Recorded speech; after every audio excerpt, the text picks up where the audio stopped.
God loves you, God loves me, and God loves everybody. God loves you, God loves me, and God loves everybody. Woo! Hello, Hey, universe. universe, how you doing this morning, right? Yeah, Yes, this is morning now. yes. Morning. And welcome back to the Mrs. Wonderful Show. Live and direct. I am so happy and glad that you have decided to join us on today. You could have done anything, Could have but been anywhere in the world. I'm sorry, I cut you no, off. you're okay.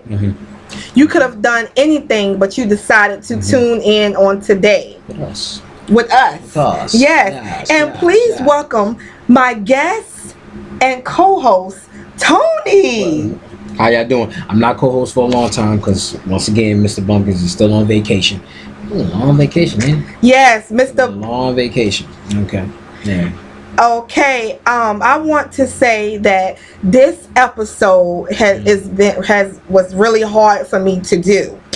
What was that? It was hard for me to do is because we're going to be talking about the power of imagination. Of your imagination. Yes. All right. And you I see, feel like I'm talking low. yeah, talk louder so they can hear It's you. morning time, so I'm still waking up. But I'm here.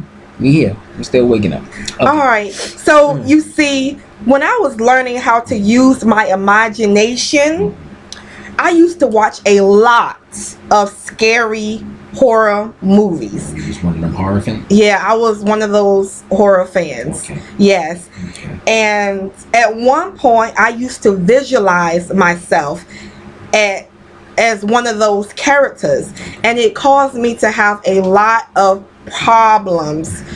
You see, the problem came in. What happened is that I didn't know that God gave us our imagination to help us and not harm us, and to help us create and see good things for our lives. And God created the world out of his imagination, which is called inner vision. Okay. So I didn't know about, my imagination. I'll think of those things and it'll, scare me or whatnot. I think we all have an inner vision of what we want our lives to be. Okay. We imagine ourselves being a certain way, and that tends to keep us moving and keep us going. But continue. Okay. And a lot of us, we use our imagination to decide what to eat for dinner and to plan parties. Okay. So we use our imagination a lot, And do you know that if you have a bad life, like you just said, you can visualize what you want and begin working on it. Right. You can. Yeah, you can. You can kind of imagine yourself into a better life. That makes sense. Imagine yourself or will yourself into a better life. Right. Yeah. Right. Okay. And also, sometimes you may find your imagination running like wild horses. Yes. Your imagination can get if you don't have no control over your imagination. Well, you should. Well, I don't know. You should have control over your imagination, but some people have some imaginations that are so far out there that sometimes they'll come up to you with ideas and things that's going on in their imagination. You be like, what in the world? Yeah, I was one of those people that, when I first started to learn my imagination later on in life, when I had a situation, that God brought me out of, my imagination was like taking control of me, it seemed like, because I didn't realize that, wow, I have control over my imagination. My imagination was it was vivid. And when you're a writer and when you're, into the arts, sometimes your imagination can be very vivid, very. As artists, writers, and people that create things, they have, I guess they're more in tune with their imagination. I mean, we all have an imaginative part of ourselves, whether you imagine yourself doing whatever you imagine yourself doing. But I think in regards to like people like artists that are writers or musicians or visual artists, their imagination tends to be stretched a whole lot further. So they tend to see things in a different perspective than maybe somebody who doesn't have that type of imaginative power. Yeah. Okay. So you have to ask God to help you control your imagination. After your imagination is not real. It's not real. It's how you apply it to your life, because it's in your mind. True. It's in your mind, and you have to apply it to your life. You can use your imagination to change the world and make it a better place. And I think that's when inventors and things like yes, that, right, inventors invent things and come up with stuff to make the world a better place. So and thank you all the inventors that have make invented our lives a whole lot more easier, right, on an everyday basis. And with things that's going on today with technology and cell phones and computers, this is all things that comes out of people's imaginations. When they come up with apps and things like that to make your life easier. So imagination just leads you into things that just expands and makes the world a better place. And the world, if you're sitting at home and you have an invention in your mind, I want you to start working on that invention, because the world needs your product. The world needs you, needs your video. The world needs your product. And it's all stemming from your mind and your imagination. So there's no what I'm trying to say, there's no vision that's too small, or there's no vision that's too big to where you feel like, no, I can't do this, or my imagination is going a little bit too far ahead of what people are thinking. Hey, that's how great things happen in this world, because of people's imaginations. Yeah. Now, if you are a writer, you can write things that inspire and uplift people instead of harming them. You have to realize that the work that you put out in the world affects people in all sorts of ways. Now, you see, when I was watching those scary movies, I thought that the dark forces were greater. God taught me that there is no force greater than the power of Jesus. You see, I am a living witness to tell you that your imagination cannot harm you.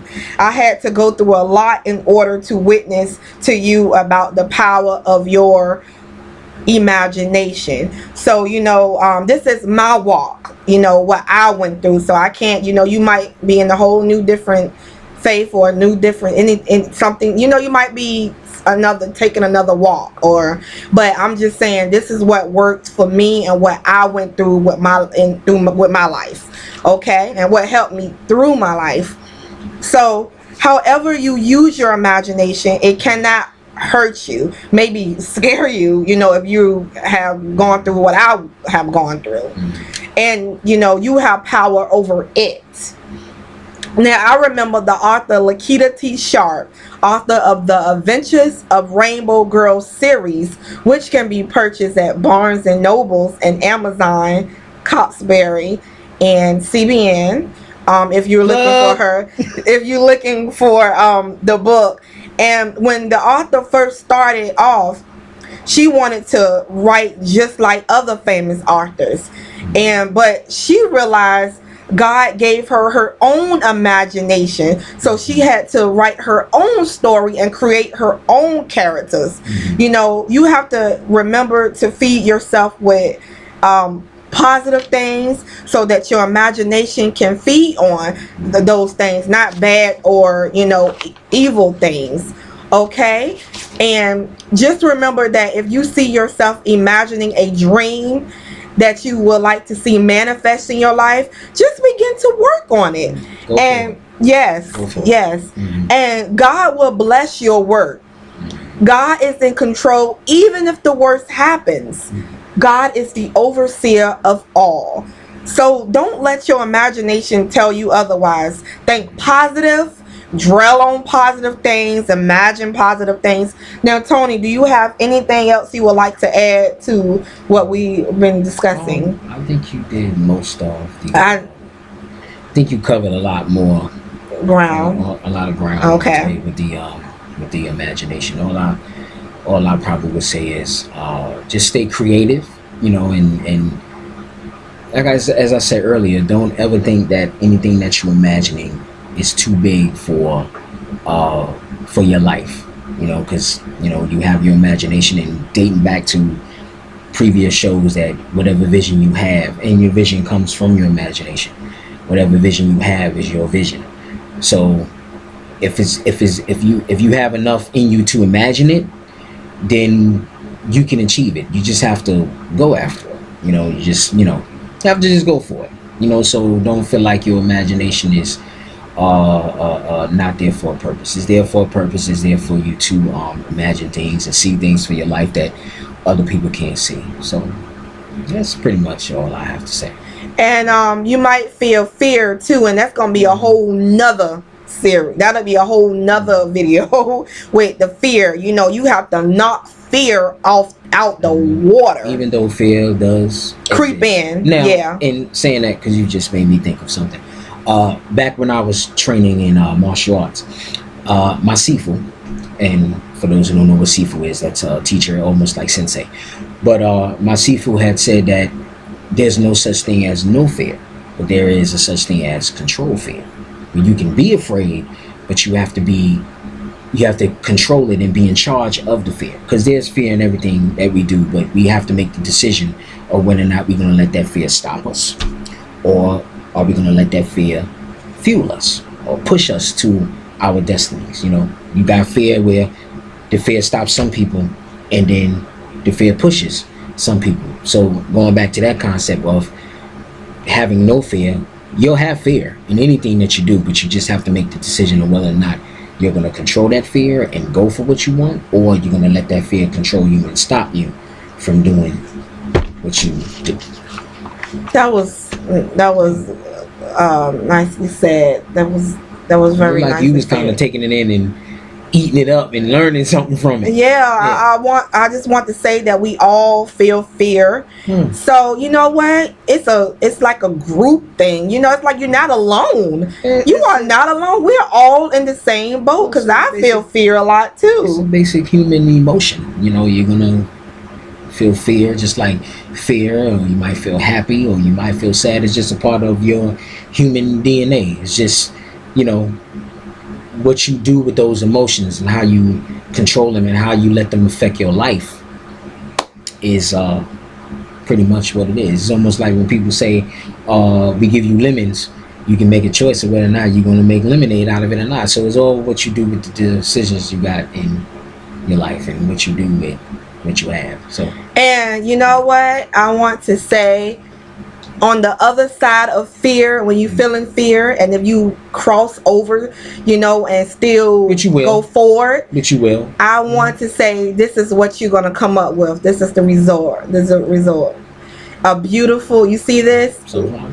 No, it's not just sunflower, but it's going to be beautiful when you actually, it's something you want to do and it's placed in your heart, but you're afraid. But when you cross over fear, it's life. And then when you think about it, sometimes that's me. That's Mrs. Wonderful analogy. And see, now I'm digging. Now my mind digging. When you're saying the thing with the fear, sometimes and grouping this with your imagination, sometimes you can have fear and you can imagine it, the outcome being so devastating, and then when you actually go through it, you look back and you like, man, this wasn't that bad as I thought it was. Yeah, you make the fear. You make it bigger than what it is. Yeah, bigger. And that has a lot to do with your imagination. Because I'm not saying that. Not to go from saying your imagination is a good thing, your imagination is a bad thing. It's just, it happens. We'll see something and we're fearful of it, and we'll imagine like the worst possible thing that can happen on the other side. When you actually go through it, you see like, wow, this wasn't as bad as I thought it was going to be. Actually, it's a whole lot easier, and once you start going through it, that fear just starts leaving. because you created that own fear for yourself for something, or for the unknown, until you actually start going through it. And then when you go through it, you're like, wow, this wasn't even that bad as I thought it was going to be. So I really had nothing to really be afraid of until I actually did it. So, and I want to say too, speaking of fear, if you're watching something on television, or if you're doing something that put fear in your heart, then maybe you need to step away from that particular thing. If you're feeling uncomfortable about something, walk away or do something else. If it's something that's making you feel uncomfortable, I mean, if it's something that's tormenting you, you know, don't sit there and take it. Eat it up, right? Don't eat it up. Yeah, if you feel uncomfortable, just walk away. Please, because I have done that a lot, you know, with different things, and I sit there and I'm like, it's gonna be better, but it's tormenting me and hurting me. Don't please just walk away from it. I love you guys. It's not worth the mental anguish. No, don't please. Now, Tony, I want you to go over the book of the season. Book of the season. And for those who's been following, who's not been following, we are doing these episodes called the Road to Success series. So check out our episodes. This should be episode 4. So check out episodes 1, 2, and 3. This is episode 4. Okay. Yes. So just keep following. We have we still have a couple more to go. A couple more things we want to talk about. Because as we're going through them as well. So we just want to share our experiences, and we feel like, hey, if we're going through it, then there's somebody out there that's going through it as well, and hopefully this could be a help to somebody out there that trying to find a way or need some answers, and we're just trying to provide some answers that we know from experience, and just trying to help. And you know what? And you're not even paying a dime. We're giving you we're giving you free information, and you're not paying for it, And if you want to bless the show and bless us, you can send us a donation at ksharpkids@gmail.com, and that's ksharpkids@gmail.com. If you feel free, that if you want your heart to be touched and you want to bless us, to keep doing stuff, and giving you even more information what we experience. But we love you guys, and we want you to be the best that you can be, and we want you to be prepared for life. Yes. All right, back at book of the day. Book of the season. Book of the season. Yeah. Book of the season. Addressed this before in the other episodes. It is Act Like a Success, Think Like a Success by my man Steve Harvey. I'm trying to get it in frame. Can you talk louder a little bit? Am I talking loud? Yeah. All right. I don't want to start screaming. Okay. Act Like a Success and Act Like a Success and Think Like a Success by my man Steve Harvey. You can pick this up at book retailers all around the country, and I think it's available worldwide as well. So pick it up. Good tidbits inside of this book. Pick it up. Yeah. All right. Hi, Mr. Steve. Mr. Harvey. All right, and now for our new segment, we are going to be talking about the benefits of trees. Okay. Now, all the trees you see while passing by on your way home from school and work are working on your behalf to help you. Trees are placed there to absorb carbon dioxide and other harmful gases. Yes. Did you know that one big tree can supply the oxygen for 4 people? Isn't that awesome, Tony? It's beautiful. Yeah. Different trees are also good at making many textures of paper. All right. Well, that's all the news I have for you today. Remember, next time you come across a tree, tell God thank you, because trees are there to help us. My name is Mrs. Wonderful, reporting from the Mrs. Wonderful Show. All right, Mr. Tony, thank you so much for joining us for today. And if you have a question for me, Mrs. Wonderful, Mr. Bumpkins, or Tony, please shoot us an email at ksharpkids@gmail.com. That's ksharpkids@gmail.com. And remember, stay cool, Stay cool. stay smooth, Stay smooth. and stay marvelous. Marvelous.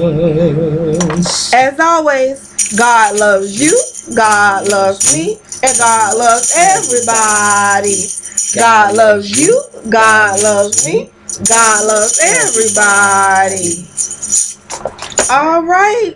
Bye, universe. Signing off once again. Take care, babies. Alrighty.